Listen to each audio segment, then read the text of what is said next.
Y seguimos hablando de temas políticos, tenemos invitados políticos, pero con otro punto de vista, con un punto de vista más humano, más transparente, más claro, para que todos ustedes pues tengan una opción diferente, Katy. Así es, para que puedan pensarlo mucho más, para que empiecen a revisar propuestas, para que no votemos por votar, no nos dejemos influenciar por ciertas personas, por ciertas redes, por ciertas encuestas, sino que podamos votar a conciencia. Y por eso tenemos un invitado súper especial, que es el doctor Carlos Fernando Galán, a quien le damos un fuerte aplauso. Muchas gracias por la invitación, muchas gracias por la oportunidad y un saludo a todos los que nos acompañan. Bueno, resulta que el doctor Carlos Fernando tiene una trayectoria en la política, de familia política definitivamente. Estoy vinculado a la política desde que nací. Y a la comunicación también, ¿no? También. Yo nací y mi papá estaba en campaña para el Senado del año 78. Sí, estoy calculando mi edad y pueden calcular la edad. Estaba en campaña al Senado. Mi mamá fue periodista, mi papá fue periodista también. ¿Tu abuelo? Política. Mi abuelo fue periodista. Ah, mira, sí, sabía eso. Interesante. Yo también ejercí el periodismo unos años, fui editor político del Tiempo, trabajé en la revista Semana, en la revista Cambio. Y bueno, la política y el periodismo han estado muy vinculados, muy ¿no? ligados, Siempre. Entonces eso me llevó a que Vargas Lleras, precisamente en el año 2007, me invitara a hacer política con él. Bueno, pues eso está muy, muy interesante, y no solamente por toda esa trayectoria que tiene, sino por la historia que hay detrás de todo lo que sucedió y el legado que nos dejó pues su padre. Resulta que hay un tema que ahorita está causando mucha controversia, y es el tema de los jóvenes, de cómo vamos a votar los jóvenes, de quién preferimos, de qué necesitamos, y precisamente, doctor, queremos hablar de eso, de qué piensa hacer la campaña del doctor Vargas Lleras, o qué haría en la presidencia con todo el tema de los jóvenes, que ahorita necesitamos pues mucha más atención. Bueno, yo veo ese tema de los jóvenes de dos formas. Primero, yo entiendo que los jóvenes están cansados de políticos que prometen cosas y no cumplen. Exacto. Cansados de eso. Y con razón, porque es que eso ocurre y ha ocurrido en muchísimos casos. Entonces, eso es uno de los ejes de la propuesta de Vargas Lleras. Vargas Lleras es un candidato que, cuando tuvo la posibilidad de prometer algo, como en el caso, por ejemplo, de las viviendas, se puso en la tarea de replantear la forma como se contrataban las viviendas y a cumplir. Al finalizar este año, 400.000 familias colombianas, 400.000, habrán logrado tener casa propia. Eso es real. Que no la tenían gracias a las políticas que Vargas Lleras implementó desde el Ministerio de Vivienda en el año 2012 a la fecha, que siguen en implementación. Sí. Eso es algo real, algo concreto. Y otro tema que es bien importante es los acueductos alcantarillados. O sea, algo importante para que una ciudad, una población, una sociedad se desarrolle, un primer paso es acceder a agua potable. Claro, porque eso es salud directa. Exactamente. O sea, exactamente. Vital. ¿Qué pasaba en Colombia? Cuando él llega al Ministerio de Vivienda en el año 2012, el gobierno, y el gobierno anterior también, y todos hacían convenios con los municipios, le decían: yo le mando a usted 5.000 millones de pesos, porque usted tiene el apoyo de un congresista, y el alcalde contrataba con el contratista, que era amigo del congresista, el acueducto o el alcantarillado. La plata en la mayoría de los casos se perdía. Claro. Hay municipios como el Carmen de Bolívar que inauguraron más de 2 veces el acueducto sin tener acueducto. En uno de los casos, abrieron la llave en la plaza para hacer el evento, fue el secretario general de la Presidencia de la República del gobierno anterior al evento, se hicieron el show, se acabó el show, y desconectaron el carro tanque que tenían a 2 cuadras de la plaza para poder llevar el agua. Entonces él dijo, Vargas Lleras dijo, no, esto no se puede contratar así, vamos a replantear la forma como se contrata. Sacó a los políticos, contrataron directamente los acueductos, y gracias a eso Carmen de Bolívar tiene acueducto hoy día, y 6 millones de colombianos que no tenían antes de esa política agua potable, hoy la tienen. Entonces esos son resultados fundamentales. Entonces para mí, ese es un mensaje que yo quiero dar a los jóvenes. O sea, nosotros queremos a un político, un presidente que cumpla lo que promete. Para eso tiene que tener capacidad gerencial, saber cómo funciona el Estado, saber qué hay que hacer, cómo manejar las entidades, que muchas veces es un tema complejo de entidad con entidad, que se pelean, que no se ponen de acuerdo, saber ponerlas a trabajar juntas, saber proponer qué es viable, porque también hay candidatos que prometen una cantidad de cosas que suenan muy bien. O cosas que enmascaran por un tiempo, pero después no son sostenibles. Y que todos quisiéramos a veces que se hagan. Por ejemplo, decir, no, vamos a cambiar la matriz energética de Colombia para que todo sea con energía solar en 4 años. Eso suena muy bien. No, eso toma mucho tiempo. Pero eso toma mucho más tiempo, es mucho más complejo, es gradual, es un proceso. Entonces, que no traguen entero, que no traguemos entero los colombianos al creer unos cantos de sirena que nos plantean algunos candidatos prometiendo cosas que son inviables y que cuando han tenido la oportunidad de gobernar han demostrado que eran inviables. Exacto. Por ejemplo, en el caso de, pues yo tengo que decirlo, de Gustavo Petro, con quien me enfrenté yo cuando fui candidato a la alcaldía hace 7 años, yo lo recuerdo en debates y en entrevistas que estábamos así como estamos nosotros aquí, donde él decía sin ruborizarse voy a hacer 1000 jardines infantiles en Bogotá. Claro, uno como candidato contradictor de él no sabía cómo reaccionar a esa propuesta en ese momento, porque era una propuesta muy poderosa. Y claro que convencía a mucha gente, y mucha gente votó feliz, convencida de que eso iba a pasar. Pues hizo 6 jardines infantiles en el gobierno. De 1000, Dios mío. Entonces prometió más de 40 colegios nuevos para estudiantes. Colegios nuevos hizo 0. Remodeló unos, compró unos privados, pero nuevos hizo 0. Entonces yo les pido, piensen muy bien su voto, porque aquí no se trata de votar por el que hable más bonito, votar por el que prometa cosas más chéveres, no. Pensemos en qué es lo importante, quién puede hacer eso, quién realmente tiene la capacidad, la experiencia para hacerlo y puede cumplirlo. Entonces, ese es un mensaje que yo le doy un poco a los jóvenes, trabajen en eso. Ahora, Vargas Lleras tiene una política específica para la juventud que tiene que ver con mejor acceso a la educación, garantizar que avanzamos en la jornada única, en lo que tiene que ver con los colegios públicos, que se amplían los cupos universitarios, que se conecta la formación secundaria con la técnica y tecnológica, que se apoya el emprendimiento de los jóvenes, en fin, eso es completo, pero yo creo que a los jóvenes les interesan también los temas grandes, no solamente los temas que repercuten sobre su vida como joven, sino lo que implica para la sociedad que llegue tal o tal otro a la presidencia. ¿Qué va a pasar con el proceso de paz? Vargas Lleras, por ejemplo, es un tipo que dice, yo apoyo el proceso, creo que hay que cumplirlo, pero yo sí voy a ser muy exigente para hacer cumplir los acuerdos. El que salga, reincida o no cuente la verdad o no repara a las víctimas, pierde los beneficios y se va a la cárcel, inclusive extraditado si es pedido, como el caso Santrich. Entonces, se requiere ahí mano tendida a decir, estamos dispuestos a garantizar el acuerdo siempre y cuando ustedes cumplan. Y eso es lo que creo que el país necesita. Claro, porque es que definitivamente por esta parte se está cumpliendo, ellos tienen que cumplir porque es que ya firmaron.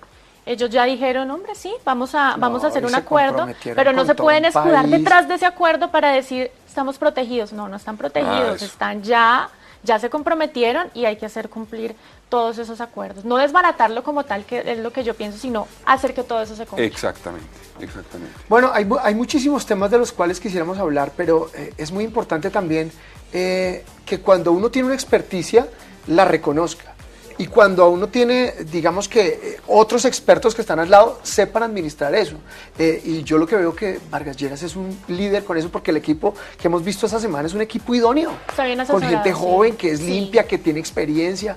Esto da mucho de qué hablar. Es una persona que conoce muy bien el Estado, como nadie, creo yo, entre los que están ahí de candidatos. Exacto. Y tiene otros elementos adicionales que...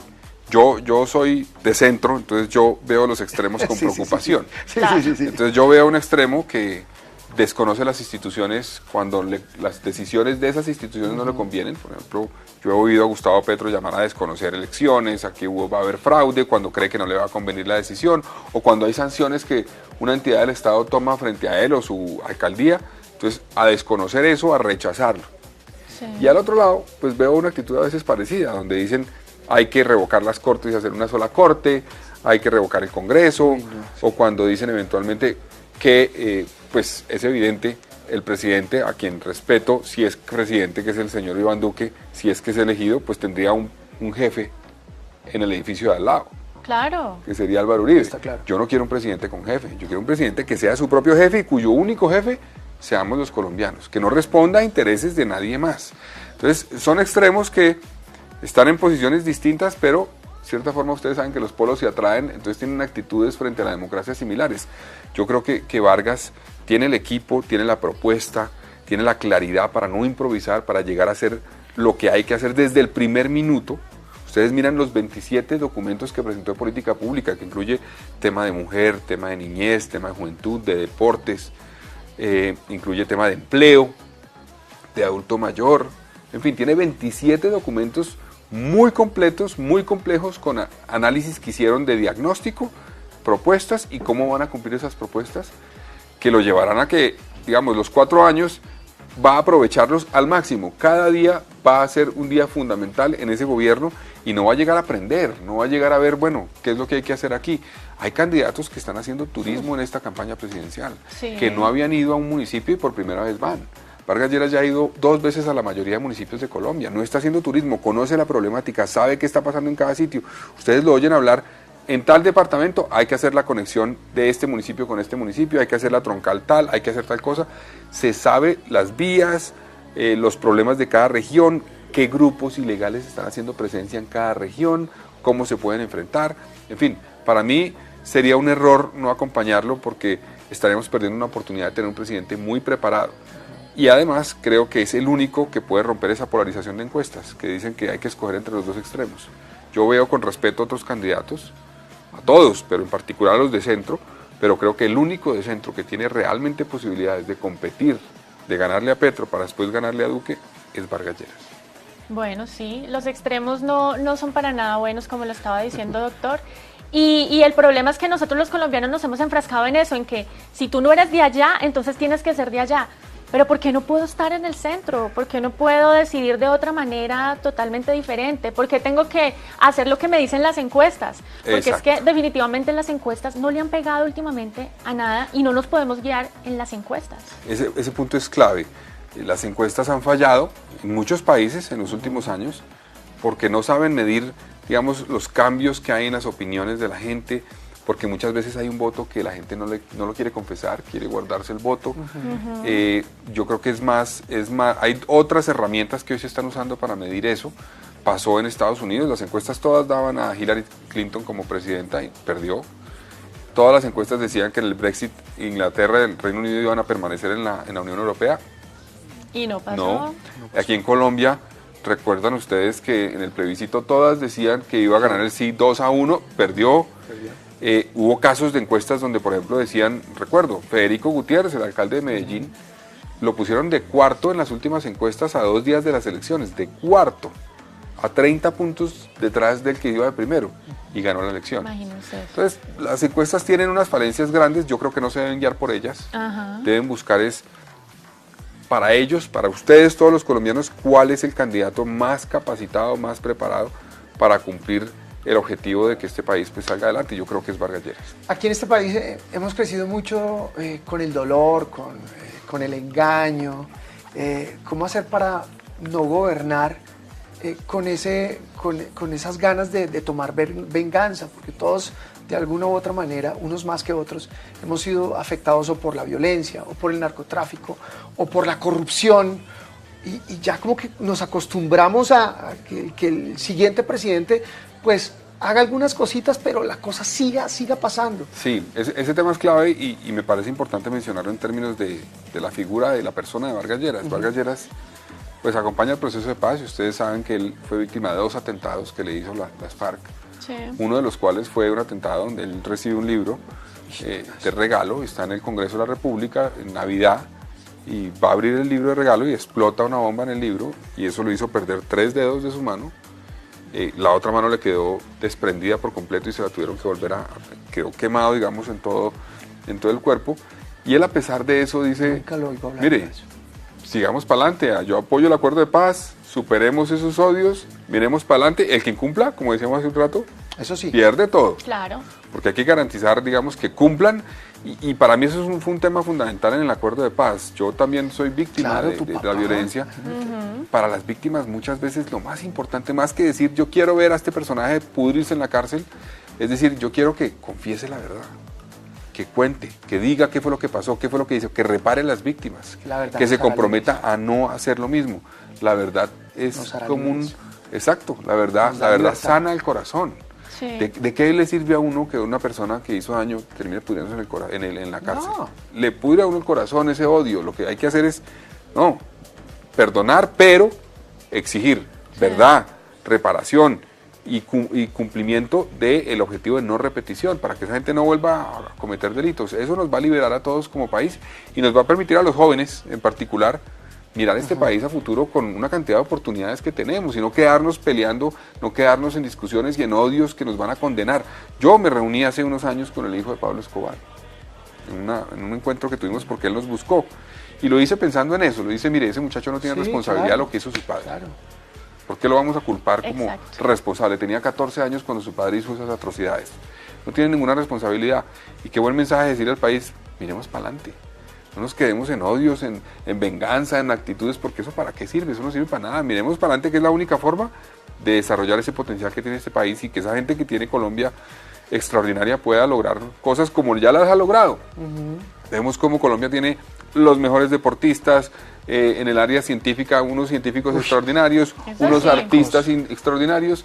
Entonces, con esos potenciales que tenemos, que es siempre se dice que los recursos de Colombia son extraordinarios y claro, la biodiversidad, el territorio, todo eso es importante. Lo más importante es la gente. Claro. Es la gente que tenemos, que es increíble lo que se logra a pesar de las grandes dificultades. Entonces, ¿qué lograría esa gente colombiana si tuviera las oportunidades, si tuvieran el apoyo, si dejáramos atrás el odio, la guerra, la pelea permanente y más bien miremos para adelante con las oportunidades que nos puede dar la vida? Yo creo que eso es esperanzador. Sí, definitivamente. Qué chévere. Y hay que hacerlo. Hay que hacerlo. Bueno, doctor, una invitación para todas las personas que nos están viendo para que este domingo salgan a votar con cédula en mano. Lo más importante es que salgan a votar, que salgan porque esa decisión no la pueden tomar otros por ustedes las tienen que tomar, ustedes tienen que salir a votar, es una responsabilidad con el país, con ustedes, con sus familias, con sus hijos, y que lo hagan libremente y lo hagan pensando en lo que les contamos hoy, en el futuro, en que salgan y voten por una opción que no sea polarizadora, que rompa esa polarización y que busque desarrollar el potencial de ese país, y para mí es la opción de Germán Vargas Lleras y yo voy a estar ese domingo ahí votando por él. Bueno, qué bien, muchas qué chévere. gracias. Muchas gracias a ustedes por esta oportunidad. No, qué chévere.